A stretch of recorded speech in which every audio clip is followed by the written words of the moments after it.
गंबट में वतन बदमनी ऐं सहाफ़ी फ़हीम चन्ना खां भत्ते जी घुर करण ख़िलाफ़ सिविल सोसाइटी पारां प्रेस क्लब ताईं एहतजाज जी रैली कढी वई। हवाले सां रिपोर्ट करे रहियो आहे मुमताज़ में। असां चऊं था त सिंध जी जेका सूरत हाल आहे उहा हींअर माना जेको आहे सो बिल्कुलु जेको आहे सो सिंध नोगो एरिया बणिजी चुकी आहे। कंप्यूटराइज़ दौर में जेको आहे सो 4 ॾींहं पहिरियां हुन खां फुर थी आहे। जेको सहाफ़ी बि आहे फ़हीम चन्नो ऐं गंबट जो कारोबारी माण्हू बि आहे, उहो जेको आहे सो पंहिंजे सहाफ़ियुनि सां गॾु शहरनि सां गॾु अहिड़ो इतला गंबट थाणे ते ॾिए थो। उहो इतला त उते ई रहियो, उहो कागज़नि में ई रहियो, पर उन खां बाद 4-5 ॾींहंनि खां पोइ हुन ॾे हिकिड़े नंबर ते कॉल अचे थी ऐं हुन खां भतो घुरियो पियो थो वञे। जेको नंबर जेको आहे सो असां SSP खे, हितां जी इंतिज़ामिया खे, SHO खे नोट करायो आहे। हिते जेको आहे सो मुख़्तलिफ़ जेको आहे सो इदारा आहिनि जेको आहे सो ट्रेसिंग जे हवाले सां। SSP खैरपुर जी हिकिड़ी वॾी टीम आहे, जेको ट्रेसिंग जी अलॻि टीम आहे, अलॻि डिपार्टमेंट आहे। हिन महिल ताईं पुलिस कहिड़ो कमु कयो आहे? साईं, दरअसल ही जेकी धमकी मिली आहे या फ़हीम चन्ने खे न, ही गंबट जे शहरनि खे, गंबट जे वापारियुनि खे, गंबट जी ताजर बिरादरी खे ऐं गंबट जी आवाम खे धमकी मिली आहे।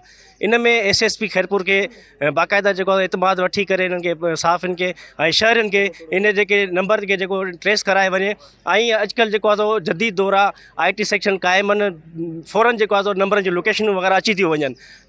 हिन महिल ताईं इंतिज़ामिया जेको आहे सो अगोर निंड सुतल आहे। असीं IG Sindh, DIG Sukkur, SSP Khairpur, SHO Gambat को इहो मुतालबो कंदासीं त फिलफोर सहाफ़ी ऐं गंबट जे शहरनि खे तहफ़ुज़ फ़राहम कयो वञे। अलाए छो हिते असांजी गंबट जी हालात एतिरी ख़राबु थींदी थी वञे। मूंखां ख़ुदि 2 मोटरसाइकिलूं मुंहिंजूं चोरी थी चुकियूं आहिनि, त वञी पुलिस वारनि ॾे कुझु बि नथो थिए नतीजो। हाणे असांखे सम्झ में नथो अचे आख़िर जे कजे छा।